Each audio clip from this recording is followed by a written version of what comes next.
नमो बुद्धाय। आप लोगों ने हेमंत करकरे का नाम सुना है? विजय सालस्कर।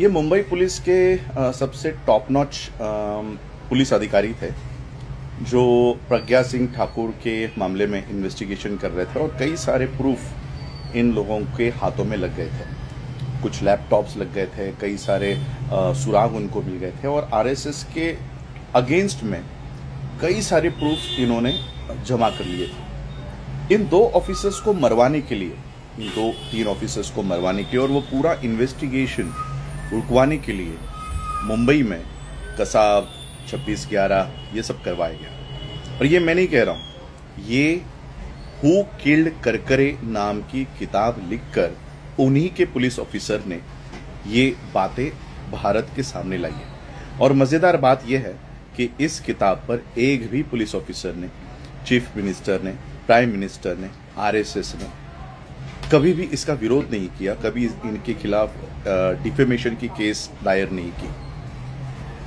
तो ये बात मैं इसलिए कह रहा हूं कि आरएसएस के खिलाफ अगर कुछ इनके हाथों में लगता है, किसी के भी हाथों में लगता है, तो आरएसएस या बीजेपी किसी भी हद तक जाकर उन लोगों को मरवा सकती है। यह हमारे सामने जीता जागता प्रूफ है।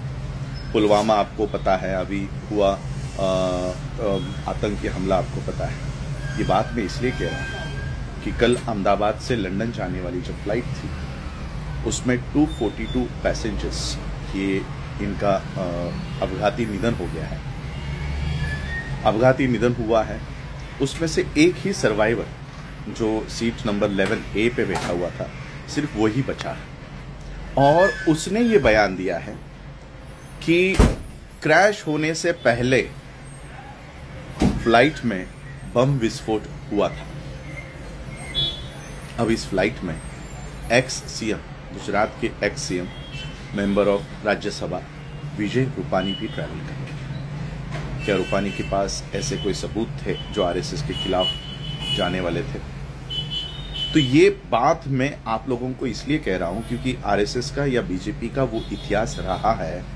आज हम सभी लोग उन जिनका अपघाती निधन हुआ है उनको आदरांजलि दे तो रहे हैं, लेकिन इस पहलू से हमारा ध्यान भटकाया जा रहा है कि उस फ्लाइट में एक एक्स सीएम ट्रैवल कर रहे थे और फ्लाइट क्रैश होने से पहले उस फ्लाइट में बम विस्फोट हुआ था।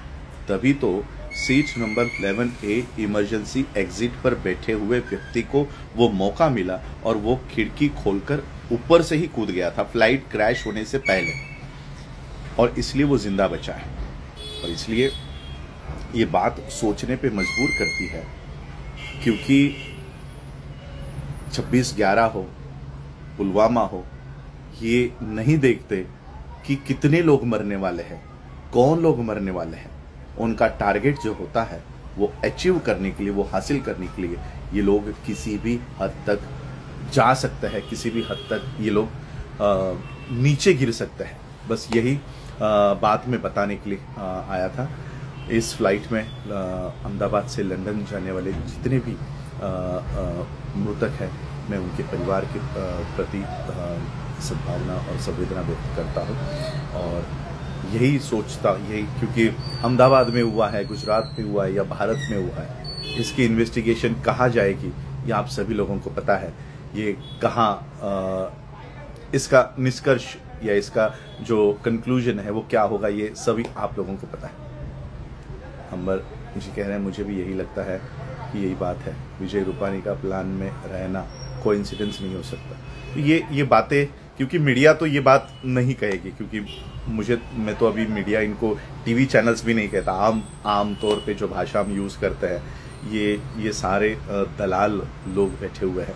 ये जो भी एक विचार फिट करना होता है वो ये काम ये लोग करते हैं, और इसलिए मीडिया पे हमारा विश्वास नहीं है। लेकिन ये बात सोचने पे मजबूर करती है कि विजय रूपानी एक एक्स सीएम उस फ्लाइट में है और फ्लाइट क्रैश होने से पहले बम विस्फोट होता है। ये खुद उस सर्वाइवर ने, जो एक अकेला व्यक्ति इस अपघात में बचा है, उसने ये बयान दिया है कि फ्लाइट क्रैश होने से पहले ही बम विस्फोट हो गया था। आप लोगों ने सुना।